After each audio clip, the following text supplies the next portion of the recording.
Welcome to episode 27 of the Skadi Podcast. On this episode, we are getting into the world of career changes, where ordinary individuals take extraordinary leaps. Our guest today, Niral Kalaria, is telling the story how he embraced change and found fulfilment in new paths. We hope you enjoy.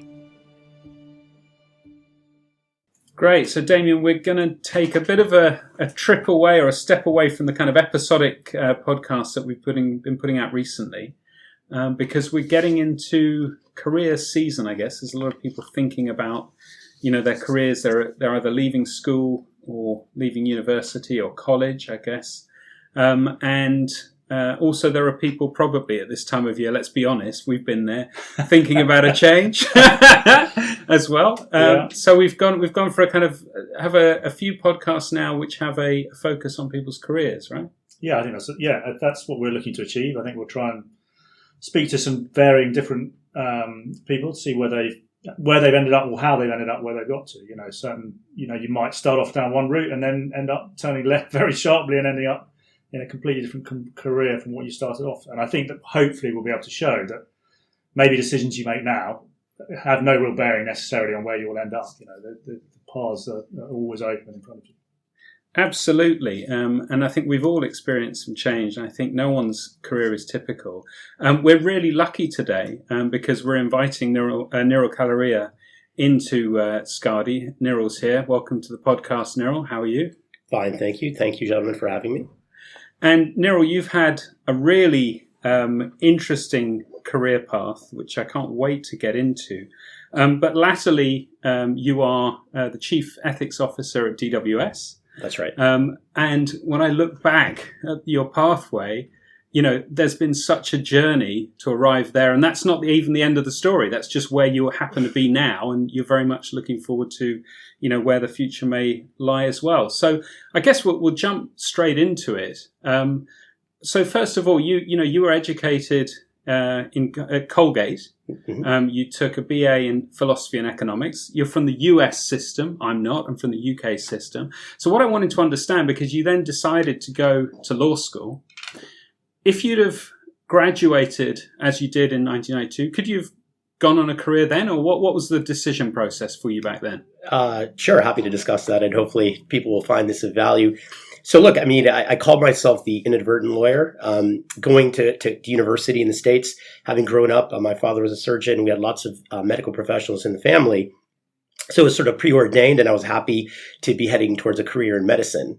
When I got to school at university and I started studying economics and philosophy, it sort of dawned on me that I should consider an alternate path potentially, as opposed to going down the preordained path. And that sort of led me to think, what are my strengths? What do I like to do?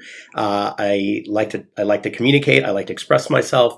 And so in some ways, in talking to my friends at the time, it was decided that, law school may be a good way for me to sort of align my strengths to my aspirations. And from that perspective, my parents were, I was sort of first generation Asian. So long as grad school was involved, they were okay with it, I think. So that took me down the path of law school. Of course, a lot of my colleagues, then and people graduating now, they often go directly into the workforce, oftentimes into the corporate workforce. And there's certainly a lot of choices for them across technology, finance, research, what have you. So for me, however, it seemed that seemed the optimal initial step forward for my professional journey. And what do you think? What about you equipped you for law? Do you think what was it sort of? What were those kind of, what were your strong suits? And actually, I'd love to know where did you go? My God, why on earth have I chosen this? This isn't for me. Were there any of those moments at all? As to why I went to law school, I think my parents would have found me to be a very talkative and argumentative child. So that certainly was one basis to think I should go to law school. But equally, like I said, you get to law school, you obviously have doubts. It's a very competitive atmosphere, particularly in New York City. I went to the Fordham University School of Law, which is a very, very good school. And so you have a lot of people wanting to succeed. You're in graduate school mode, so people are really focused. So there are days when I thought, geez, this is quite cutthroat, and will I be able to persevere through this? But by staying focused and trusting your instincts, I was able to sort of get through that first challenge of going to law school. And that proximity, that being in New York, is that how you then made the decision to go to the SEC? Because I was quite shocked at how quick, you sort of, you make this choice for law, and then you go like, securities are the thing for me, and you move into, I think it's the enforcement area. I mean, that's pretty, full on so quick. Yeah. I don't think that would be a similar pathway in the UK. I think it would be, things would be very different. You'd probably do a bit more with a firm, I think. Why does it work out, or why did it work out like that for you? Sure. Well, being in New York obviously was a preference because a lot of commerce and a lot of legal related activity in New York is one of the global hubs. So I think that was definitely a plus. As far as the SEC, look, a side story, which is true. One of my favorite movies at the time, and certainly one of my movies still, is the original Wall Street. And in that, of course, you have Michael Douglas and Charlie Sheen. And I like this sort of fast-paced world of financial markets, but then also wanting to be a good guy. I thought, okay, well, what will I do coming out of law school? And that brought me to thinking about government work, as opposed to a lot of my peers that were taking first-year jobs out of law school with the large firms. Going to make a lot more money. But from my perspective, it was an opportunity to get into an area where you felt like you were giving back to the world, at least in a high level, and then also do something interesting, get a lot more experience more quickly. So that was the pivot to the SEC. So certainly far more financially constrained than going directly to a big law firm, but got to do some amazing work straight out of the gate.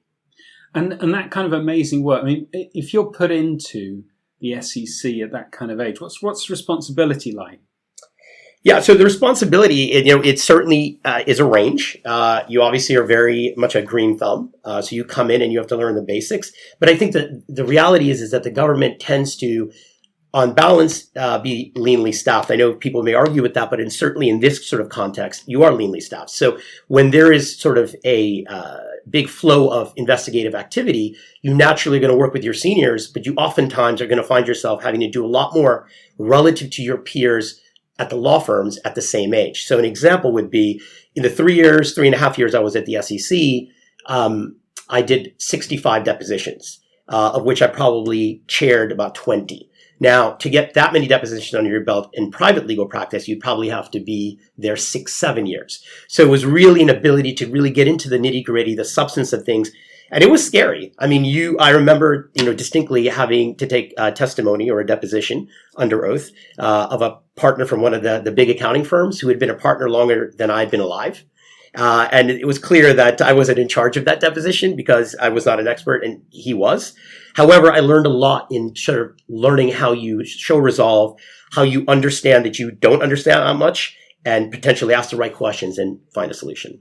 I mean, I think that's a really interesting point, because I'm sure a lot of people who are making these decisions, and I know we've had this, Damian, in our careers, where there's a point where you arrive and you add so much value because you have certain skills that other people in the workforce don't have. And I think, for us, it was very much our kind of ability to use, Excel spreadsheets and really make a difference around some of the calculations.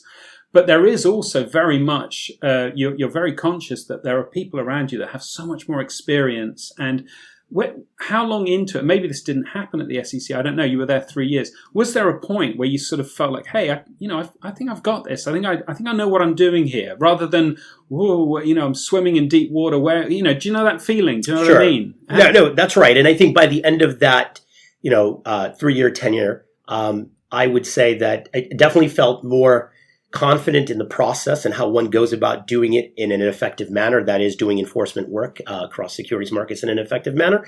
But I think you always take away being a government-trained professional, or in this case, a government-trained attorney. You were always going to be self-reflective. You're always going to be questioning to make sure that you come out with the right outcomes and not just presuppose an outcome. And I think the government teaches you, better or worse, to be skeptical. And I think that skepticism throughout the things I've done that followed has held me in good stead.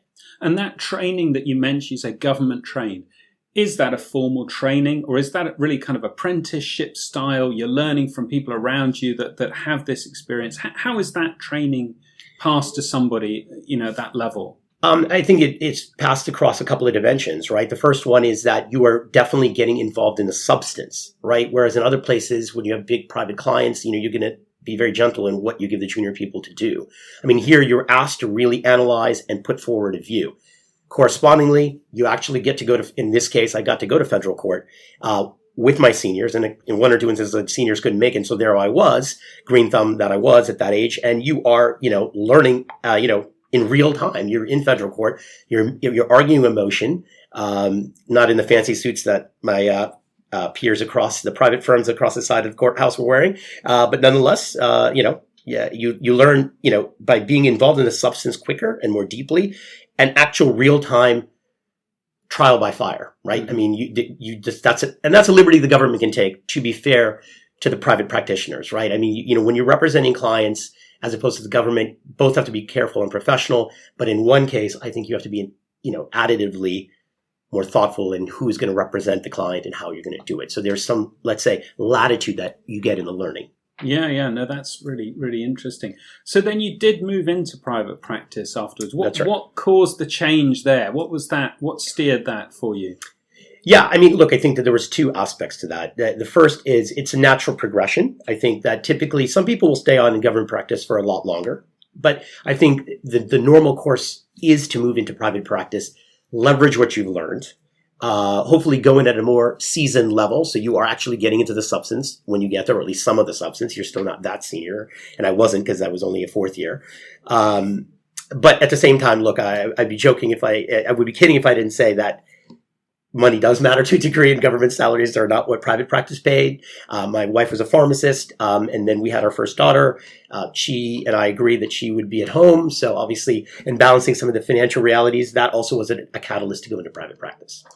So when you enter private practice and you make that change from being in a kind of government workforce, if you like, how do you pick up, and I'm imagining there's a sort of, you've got to pick up a commercial sense about you, because things aren't just delivered in front of you. Whereas in the government, obviously, there's a steady stream of workflow that has to be executed. Private practice, you've got to go out and win it to a certain extent, right? I mean, I don't mean win the case, I just mean win the business in the first place. That's right. Yeah, you definitely take on a client-centric perspective, which, as you said, the client otherwise had been the government, and the work automatically comes to you or is assigned to you. In this case, granted, you're still not the senior partner dealing with the clients, but you are going to have to, appeal to the client. You're going to have to win over the client. You're going to have to manage that relationship. The work product that you give, even though it might be vetted by seniors, is going to reflect upon you to the client. So that sort of added pressure and added layer of scrutiny and expectation, I should say, that is something that you definitely have to adapt to. And that, for me, that was a bit of a learning curve, and learning more about how to think that way was a challenge. And what were the things that you were doing in private practice? Because obviously you're very much kind of, focused on securities with the SEC. In private practice, what were you doing? Were you doing disputes, or were you supporting, securities litigation, or the structuring securities? How did it work? Yeah, so unsurprisingly, I started it sort of in one aspect of private legal practice and moved on to another one. So I started, in the litigation side of the house, securities litigation, coming from the SEC. Part of it was just to take the flip side, if I may, where you do white-collar defense and securities litigation, defending people that would have enforcement actions or criminal actions brought by the Department of Justice. Combined with that would have been more, shall I say, plain vanilla corporate disputes between two corporations, arising from M&A activity or whatever the catalyst may be. So I did that for a period of time. And I think one of the things that I realized, and I think this is understood by most people, particularly the people in the field, is that litigation outside of pure criminal litigation defense practice is a lot more of administrative discovery, depositions, and papers back and forth. You're not really going to go to trial that often. Whereas in the government work, you tend more often to go to trial than not. So I think as I went through that litigation learning curve on the private side, I was happy to be in that advisory capacity, but I don't think I was as enamored with, if I say it plainly, a lot of the paper pushing that went back and forth. So from that perspective, I said, look, wanting to challenge myself and sort of, again, grow sort of my professional caliber, I was able to transition my legal practice as I became more of a mid-level associate to transactional work. So that was across principally what we all call the buy side, representing mutual funds, private equity funds, and hedge funds, whether it's forming them, advising clients and investing in private equity funds, and related matters. That what became my focus following the litigation side. I switched firms, so I had been at Blank Rome doing litigation. Then I went to Wilkie Farr and Gallagher to take on transactional legal practice as a mid-level for a few years. Right. No, that's really interesting, because now the sort of the next moves in the story, make sense to me, that there was that little transition and that change, because then you faced I think a crossroads that a lot of people will think about, which is whether to go in-house as in an institution, or whether to stay external and service them as a lawyer outside. And you made the decision to go in-house. How did that come about? Yeah, so again, I think a couple of concepts came into my mind, which again are not surprising, I suppose. First is, what is value? What is the long-term value of a career? And as much as I joked, although it was true, around, the quantitative realities of going from the SEC to make more money in private practice, I think then you think about the qualitative realities and the qualitative preferences of how much time do you want to spend with your family. And look, I think a lot of people have been able to balance, work and life very well.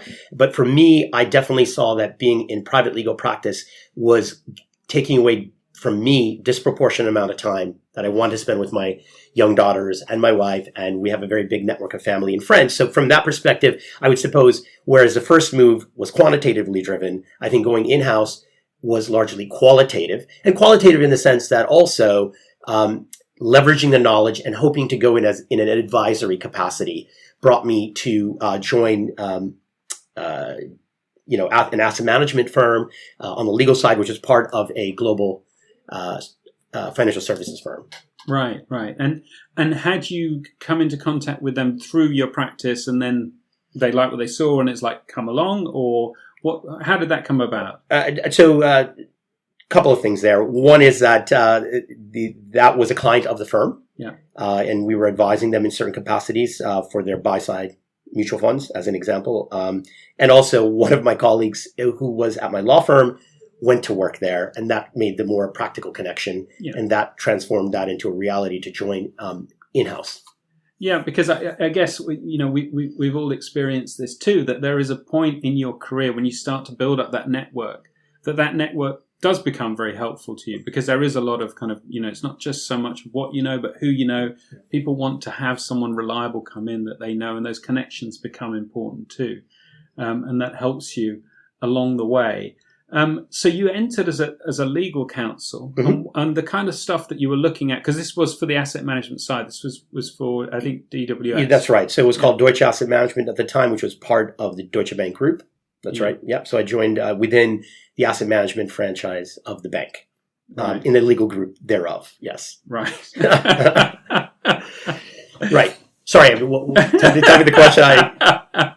No, that's good. It's just understanding what that role was about in terms of looking at, the kind of things that you might have been looking at just thematically. Obviously not going to get you to spill the beans on the specifics. Yes, well, every good lawyer understands, confidentiality, right? No, look, kidding aside, certainly to talk about in more general terms, I think it was an advisory-oriented role. So the kind of things that we worked on was advising on client queries and client disputes as one. Number two, it turned out that during that period there was certain M&A activity related to the asset management franchise, which I helped to spearhead. Having done both litigation and corporate work before, there was a lot of regulatory inquiries. In the U.S., for example, having a lot of pension plan assets, you deal with a lot of inquiries from the Department of Labor. And so related to ERISA, which is the governing statute for pension plans in the U.S.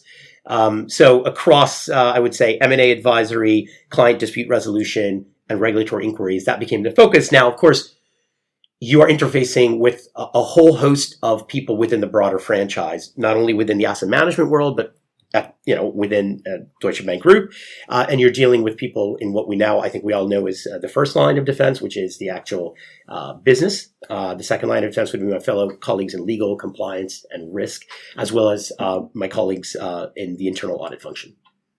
Right. And looking at the calendar or, the history, this is right through the kind of the big boom in credit, right up to the financial crisis. Yes. And were you affected by that, sitting Yes. in your seat? How did that manifest itself? Because I think it pretty much affected everybody. But I'm very interested in how it would impact someone who was working as a legal counsel. Yeah, well, I was also laughing when you said that because, as I'll tell you, timing is not my forte. So as I was doing the work in-house, this is, as you rightly said, it was sort of the go-go days of 2005, 2006 into 2007. And I was dealing with a lot of business activity. CDOs were all the rage, as we all remember, or may want to forget. But so I was dealing with a lot of my colleagues in the front office. Clearly, it was very heady days. And I kind of said, well, gee, I'm doing this on the legal side. Maybe I can put my legal sort of expertise more directly into the business side. And the reason I say timing is not my strong suit is because I sort of talked to colleagues, some senior colleagues that I sort of took me on as a mentee. And sure enough, long story short, they asked me to join in an advisory capacity, but sitting within the business. And as luck would have it, thinking of fame and fortune, that was all but assured to me. That was 3 months before Lehman. So there I was, the new guy on the block in the business group with maybe a target on my head because the world was collapsing. And I really had like a, oh my God moment because I was like, what have I done? Because my peers in legal were, so to say, safe, shall we say. Mm. And here I was in a bit of the recent ruins of the business lines. But look, I think from my perspective, and we can talk about this, timing wasn't great, but though the crisis caused a lot of pain to a lot of people in a lot of ways, as relates to our conversation today, I have to say it also brought opportunities. Well, I think these sort of things do broaden your horizons, right? When you're faced with big challenges. And I imagine, I wasn't in asset management at all. I was completely the other side of the fence. But I would imagine after the meltdown that there was, asset management, Damian, you were involved in it very much so.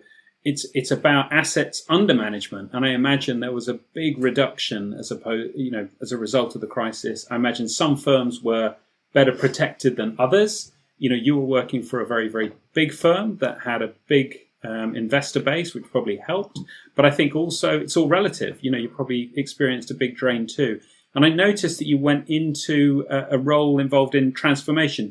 Was that because the organization needed to reinvent itself? Or, how did that come about? Yeah, so I think there was a bit of a quick evolution. So I had been asked to come in effectively to help grow a specific line of what was then called our specialty fixed income group within Deutsche Asset Management and help grow it organically and inorganically. Now, as the crisis sort of befell everybody, it became clear that most of those plans were waylaid. And it was a matter of, as you, Nick, were hinting at, it was around rationalizing, streamlining, which product lines were going to stay, which were going to go, how are we going to deal with, as you said, an entirely different client-based framework.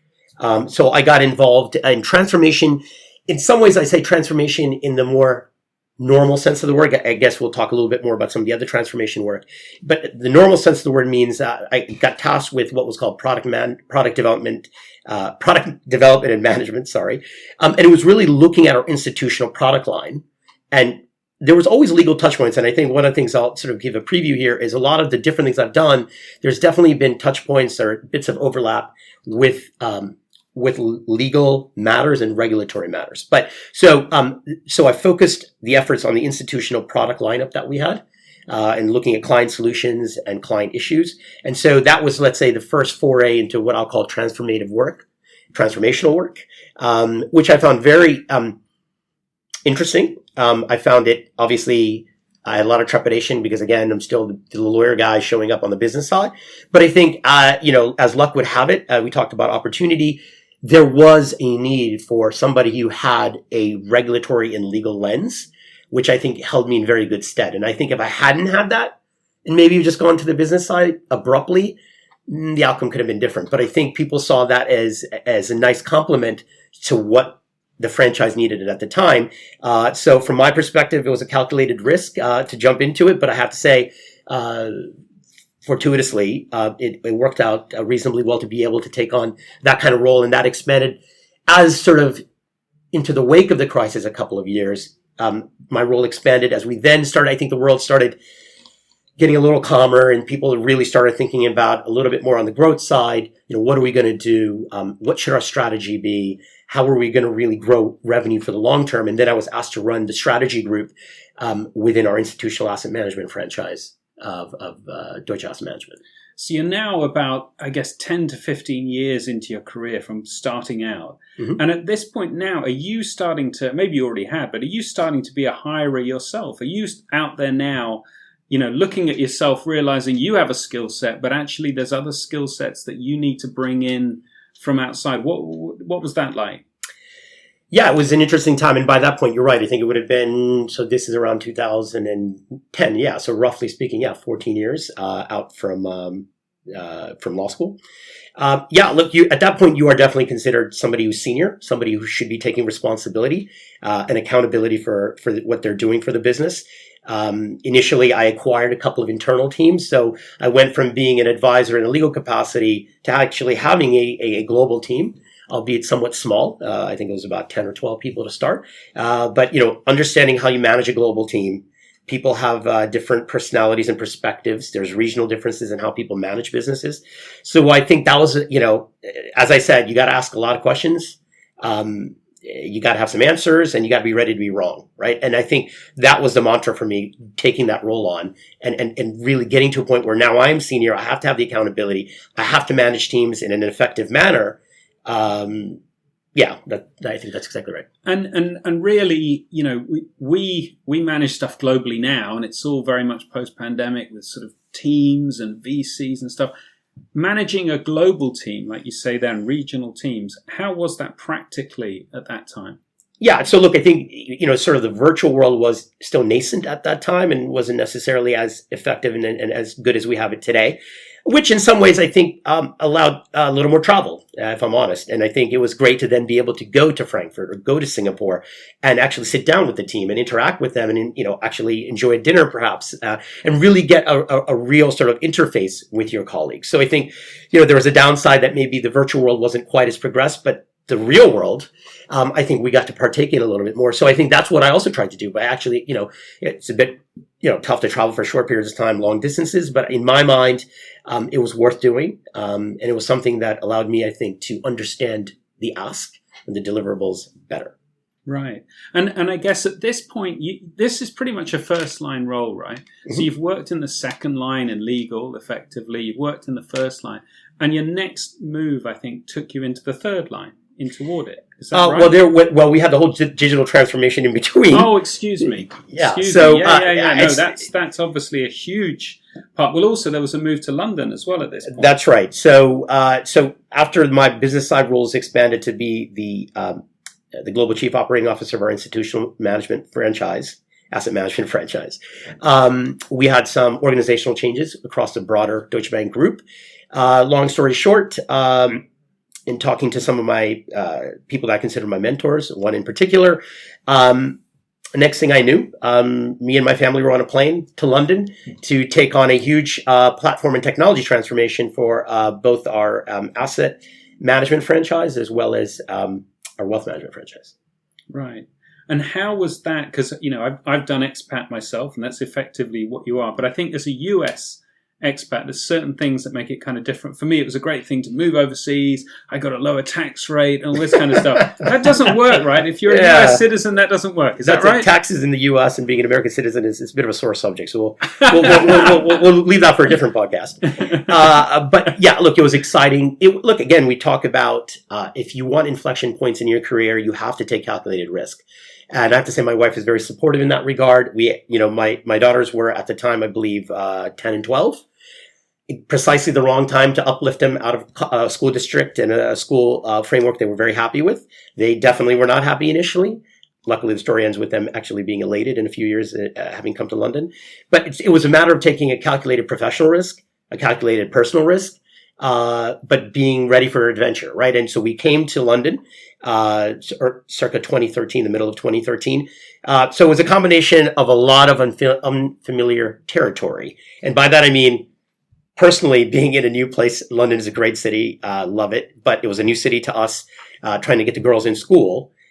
Making sure my wife felt that she was, doing well and enjoying her time. And then professionally, not only being in a new city and a new office, but taking on a role that was a huge transformational role. I didn't have technology background. And clearly there was, I guess we'll talk about this in a second, but I directly didn't have it. But trying to take on this huge transformational role in somewhat unfamiliar terrain, that was really something from my perspective. Well, that is interesting because obviously it's a huge technological transformation. And I think also at a time when, the acceleration of how finance uses technology and on what technology becomes available, it's a really kind of, almost a sort of explosion at that point when you're in that role. And what are you doing there? Are you leaning very heavily on your legal training? Because at the end of the day, there's still agreements. There's things you have to think. There's probably territoriality issues. There's data protection issues. There's all kinds of things, right? What are the things that you're getting faced with in this role? Yeah, so it was definitely an array of issues, right? From the transformation side, we were implementing large-scale platforms across asset and wealth management, negotiating large-scale contracts with the vendors. So clearly the legal sort of perspective was important and very much relevant to what we were doing. But equally, it's working and interfacing with the business, getting them to understand that change is coming. Most people don't, I think all of us for the most part, don't initially like change. So you have to convince them that change is coming, change is going to be good. You have to manage a scale of vendor relationships because you're going to need outside players to help you. And we really did have a lot of people to bring into that. And then managing the P&L associated with doing the transformation, in an effective manner, on time and in budget. So the way I would sort of encapsulate all of that, I certainly, didn't play any of the instruments all that well, but I think I was able to conduct the orchestra using the experts across the different sections of an orchestra, the different types of skill sets, and really conduct this transformational orchestra over the next few years. And I think that's probably something that a lot of people who enter into management at some point, they have to realize, because, you are your best asset. You yourself are your best asset. But there comes a point where those roles actually get so big that you just have to trust and rely on other people. Is that something that came naturally to you? Or is that not really, you still very much, you want to run things yourself? Or you've never been like that? How does it work for you? It sounds cliche, but I think most things and success comes when you have a team sport mentality, right? And it is a team sport. I think for anybody to suggest otherwise, no matter what you're doing, it's going to be team sport. You're going to live and die by the people that you have around you. For me, that was really part of the journey, as I call it, to be able to nurture and create teams, have camaraderie, have challenge between one another, work really hard when you need to, have some fun when you can, and really build those relationships where everybody feels that there's something positive that they're doing. You have a common vision. So to me, I wasn't good at to start, but I got better over time as I had different teams, going back to some of my prior roles as well. So to me, that was absolutely one of the best parts of being in unfamiliar terrain, is to be able to rely on the experts, but really get everybody to congeal together as a team, bringing their own strong suits into it. Now, a bit of a spoiler. I think that a lot of the people you were working with at that time in that role, you've actually gone on into other places with in other roles because you've really, valued and rely on them, and they've become kind of your tribe, your team. Mm-hmm. And you've also, I think at this point, if I ask them, I think a lot of them would say Niral is my mentor. And there's, you've mentioned that you had mentors, but mm-hmm. you're going through a transition now where you're starting to mentor other people. Are you conscious of that? Do you become aware of that? Or, how does that work?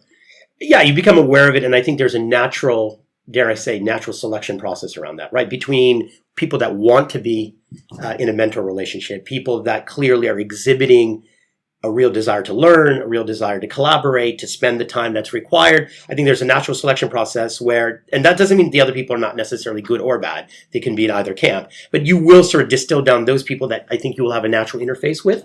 Although there have been a couple instances where people came to me and asked me to be a mentor, but usually it's just a selection process. And for me, that is again a testament to having that good fortune, having good, strong teams, that I was able to take people into some of the ensuing roles, and they felt reassured enough to do that. And we all commonly, like I said, had our own strengths, but collectively, I think we were that much stronger. Right. And the next move, I think, as I say, was into the third line and into audit. And was that a move into audit, or was there something else that really brought you in there and excited you, interested you, that you wanted to take that role?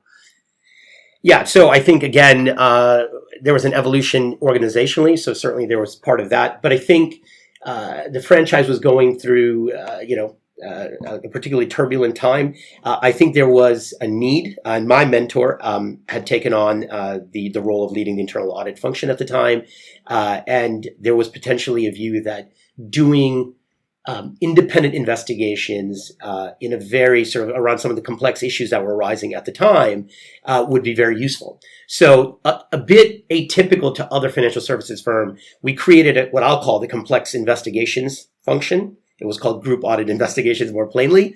And really, it started off as a very bespoke team. It remained pretty small, but it was a very bespoke team where we're going to do ad hoc independent investigations. I think the regulators and the board were reassured by the fact that we would be sitting within the independent function, i.e. the internal audit function. And so that was, again, a jump into the deep end of the pool once more. Granted, a lot of it relies on legal and regulatory background. But the reality is that you are now going to be tasked with looking at all geographies, all business lines, conduct controls, old stuff, new stuff.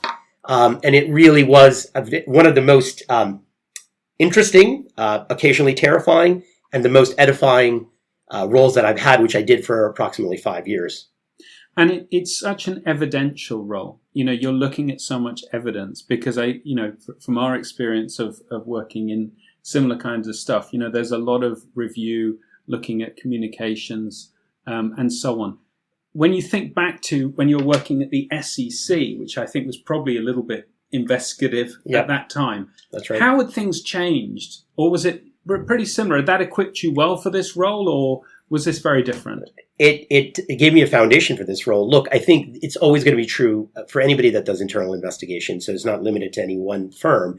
You are under the microscope. You are going to face a lot of skepticism, at least initially, even though you get overall support, because you're going to be a bearer of bad tidings occasionally. And you're going to have to work with lots of people who have potentially sometimes things to lose in cooperating. So it really is different, because when you're the government, everybody kind of, dare I say, falls into line pretty quickly most of the time. But here, I think it's a bit, you have to win over the audience. You have to show objectivity, independence. You have to sort of prevail over the skepticism that to a degree is understandable, and really provide independent, fact-based outputs. So you are really always going to be against the tide a bit. And I think that's true for all internal investigations in any corporate setting. In the institution where it's a big institution, quite a big book of work, right? I mean, how did you find trying to manage, because that was a global head role, I think, as well. Right. You were looking at stuff across the globe, and I think a number of spinning plates really at the time. I mean, how does that work? Yeah, it was a global role, and we talked about it. Certainly, shout out to Skadi for helping with some of the core investigations. So thanks to Nick, you and the team. But look, but kidding aside, that's also true. Part of the puzzle was getting the SMEs involved, both internal and external. And they both had unique value, but that role, more than any other one that I had done, would have failed but for making sure you had the right expertise for the right category of issue you were looking at. Because you are now, I am, and the team is looking at across regions. You're looking at, things that relate to the corporate bank. Then you're looking at things that relate to the private bank. And then you're looking at things that relate to asset management. And then you're looking at all kinds of hyper-technical issues too. And there's no person that I know of that could possibly do it themselves. So again, going back to one of the earlier points, it is about convening the right team, because that is definitely a team sport. And the only way we were able to, I think, prevail and really get people to understand that there wasn't an agenda, it was fact-based, was to really rely on our peers, internal and external, that brought that necessary expertise. And I mean, I don't want to get too salacious, but what I do want to ask you is, when you're working in a role like that, compared to all the roles that you've done before, there must be a different kind of pressure, I'm assuming, because you're dealing with the most intimate difficulties potentially of an organization. And you're really probably, treading into some very, very difficult areas for people, I think, as you've mentioned, versus the kind of stuff you've done previously. I don't think that would have been the same kind of pressures. How are you, finding that when you went into that role? Yeah, so I think that, I think the way you would potentially give an analogy, before you were swimming with the current, now you're swimming against the current, if I can potentially oversimplify it that way. So I think, again, if for us, it was really relying on objectivity as our, as sort of our primary sort of, let's say, value, right? You have to be objective. You can't bring your own views into this. You have to be dispassionate, is a word that the team used a lot. And you actually have to be willing to stand fast, right? You're going to understandably, sometimes not so understandably, face skepticism. And you have to be able to show that fortitude and stand strong. So this kind of work, you have to come in knowing that victory comes in just doing your work, not necessarily getting all kinds of accolades, because that's not why you should be doing that work. You're wanting to make I grew up in that place. I wanted to make it better. I wanted to make it better for the right reasons. I think the team did have lasting impact in some of the things that we did. I think we really helped elevate some of the views that people had of the franchise. So yeah, I think that's what it comes down to. It's really understanding the importance of those things more than perhaps in some of the other roles. Right. And that really, leading into the next role, which is where you are now, yes. Chief Ethics Officer at DWS. Yeah. That's again a different role, but I think some of those strengths as well. You're drawing on a lot of what you've done throughout your career in that role. Tell me about how that's worked for you now. Sure. So look, I think again, a lot of this is, as we call it, concentric circles, right? So there's a legal touch point, there's a business side, touch point, the investigations touch point. You put it all together. One of the things, and again, my mentor, who was on the board at the time at the DWS, along with the then CEO, asked me to come over to create this office. And in a nutshell, I think if you think about all the work that had been done, it was really kind of taking on a preemptive focus. How do we look at culture? How do we look at our governance framework, our escalation mechanisms? And how do we get even further ahead of the curve so that we have to do less investigations, so that we have to do less transformation down the road? What can we do now? And what can we do to strengthen us, our human capital pool, like I said, our overall controls framework, working with our second line, working with our internal audit colleagues. So it was really has been a very interesting role to focus on those things, that preemptive effect of how do we make our culture stronger? How do you have a common vision? How do you share the values that the board has set and make sure that people live and breathe those things? So I've really enjoyed that, of taking what I've learned and now putting it through a different lens and tense and applying it and hoping to make sure that we can ensure, sustainable long-term success. So looking back, the young lad at Colgate, 1992, they get a look in the crystal ball and they see what the future lies ahead. Are they up for that challenge if they get the opportunity to look forward and see all of the twists and turns that your career has taken? Or do they decide maybe not go to law school and try something else? Well, the only analogy I could draw is that when I was younger, I did get a lot of speeding tickets, and I used to like to drive fast on very curvy roads. So using that as the backdrop I would have had way back when, I probably would have said, bring it on. I mean, knowing that it would have been a rough road, but hey, why not? So, and whatever, in this role currently and whatever awaits next, ready for the next adventure. Well, what is the next adventure? What would you like? I know you're happy now, but where would you find fulfillment, do you think, looking forward? Yeah. So again, I think from my perspective is, how do I marry my values, my strengths, and what will ultimately, from a corporate perspective, make me happy? And I think it is to really provide meaningful advisory inputs and transformational advice for corporations that either need it or will soon need it or recognize they need it. Because I think that is something that I can do well with the inputs of lots of other very smart people. So to me, I've always said that, you have to ensure that the journey remains the destination, because I don't think there is a destination in the corporate world. I think what you do and the things I was privileged enough to get to do through a combination of the right people being my mentors, hard work, luck, organizational change, you name it. To me, I'm happy that I'm still on this journey. That is certainly always going to remain my destination, which is to have meaningful, fun work to do. And make sure that I spend enough time with my family and my friends, because life is short. And, I have my management mantras. So I'm happy to share them with you if you want, Nick. Go on, Niral. What's the management mantras? Yeah, people always say, what are the management mantras? So I have 4. You gotta say something, impactful at the end, right? So to close, look, I've sort of put these 4 down because I think that represents the way I work and the way I would want to work. First is efficiency over effort, meaning FaceTime to me has little value. Micromanagement is actually counterproductive. So efficiency over effort, trust your people, give them latitude and let them grow. One team, one dream. That was my mentor saying, but I actually believe it. Make sure everybody understands what they're doing, why. Make sure people feel comfortable to ask questions, take opposing views, and really have a discussion around that. The third one is what I call we for the wins and I for the incompletions. Because I think being a good manager, barring exigent circumstances, is really about ensuring that your team understands that when you win, it's a team sport. And when you don't, for the most part, if there's honesty involved in the mistakes, it's your job as manager to take that on. That's the distinction, I think, of a good manager, at least in my opinion. And lastly, going back to my investigations role, and probably all of it in some ways, objectivity over appeasement of all forms. Some people manage up, some people manage down. I think ultimately for most things, there are a lot of objective truths. What happened, why it happened, or is this transformation good? Are we going to get it done on time? Will it come within budget? Whatever it is, face the music. Don't just take the easy way out, and then whatever happens, happens. Niral, thank you very, very much for that look back over what has been a fascinating career. I feel much older at the end of this podcast. Thank you. No, we've really appreciated it. And you'll be welcome back on the Skadi Podcast. Perhaps we can find some other stuff for you to talk about too. But thank you very much for giving your time to us. It's been really appreciated. I thank you for your time. It's been a very pleasurable thing to do. And thank you for having me. Thank you for listening to the Skadi Podcast. On the discussion panel today was Nick Corry, Damian Taylor, and Niral Kalaria.